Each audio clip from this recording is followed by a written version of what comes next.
নমস্কার। আজ আমাদের অতিথি বিশিষ্ট শিশু শল্য চিকিৎসক বৈশালী রায় শ্রীবাস্তব। নমস্কার। নমস্কার। বড়দের অপারেশন আর ছোটদের অপারেশন ফারাক আছে কোনো? আমাদের বেশিরভাগের মানুষের একটা ভুল ধারণা থাকে যে একজন বাচ্চা হচ্ছে একজন মিনিয়েচার অ্যাডাল্ট, কিন্তু সেটা কিন্তু ঠিক নয়। বাচ্চাদের ফিজিওলজি, প্যাথোলজি সব কিছুই একদমই আলাদা রকমের।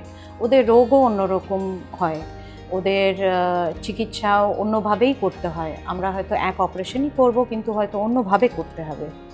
সেই জন্যে পিডিয়াট্রিক সার্জারি টা একেবারেই একটা একরকমের সার্জারি যেটা based on the age group, যেটা অন্য কোনো সার্জারির ভাগ যেগুলো আছে সেগুলো সিস্টেম বেসড।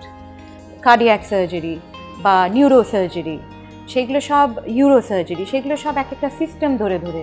আমাদেরটাই একমাত্র যেটা একটা এজ গ্রুপের উপরে ডিপেন্ডেন্ট। ছোটদের অপারেশনের ক্ষেত্রে মানে কি ধরনের অপারেশন হয়, কত ধরনের অপারেশন ছোটদের ক্ষেত্রে করা হয়? পিডিয়াট্রিক সার্জারিতে সব কিছুই সার্জারি যেগুলো একটা বাচ্চার, আমরা 18 বছর পর্যন্ত অপারেশন করি, সেই পর্যন্ত বাচ্চাদের যা যা সার্জিক্যাল প্রবলেম হতে পারে সেইগুলো আমরা করে থাকি।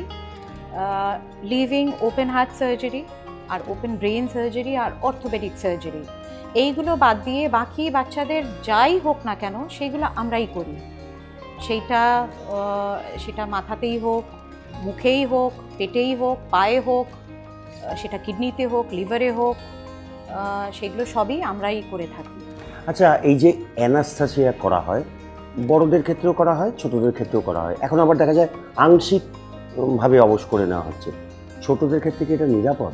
এই প্রশ্নটা কয়েক বছর আগে জিজ্ঞেস করলেও হয়তো অন্যরকম উত্তর দিতে হতো, কিন্তু আজকের দিনে সত্যি কথা বলতে আমরা নির্ভাবনায় একদম নিউবর্ন বাচ্চাদেরও সার্জারি করি। মানে এইরকমও হয়েছে যে একটা টেবিলে বাচ্চা জন্মেছে, আমরা তাকে এনে অন্য টেবিলে অপারেশন আরম্ভ করেছি। সেই জন্যে একদম মানে সে সদ্য জন্ম হয়েছে যে বাচ্চার, তারও আমরা সেফলি অ্যানেস্থেশিয়া দিয়ে সেফলি আমরা সার্জারি করতে পারি আজকের দিনে। বিভিন্ন বয়সে এই বাচ্চাদেরকে মানসিকভাবে কিভাবে প্রস্তুত করেন বা বাড়ির লোকেদেরকে কিভাবে তৈরি করেন? বাচ্চা তো বুঝতেই পারে না কি হচ্ছে, যদি না বড় হয়। হ্যাঁ, টিনেজার্স, অ্যাডোলেসেন্টস, ওরা বুঝতে পারে যে ওদের কি হতে চলেছে বা কি হচ্ছে।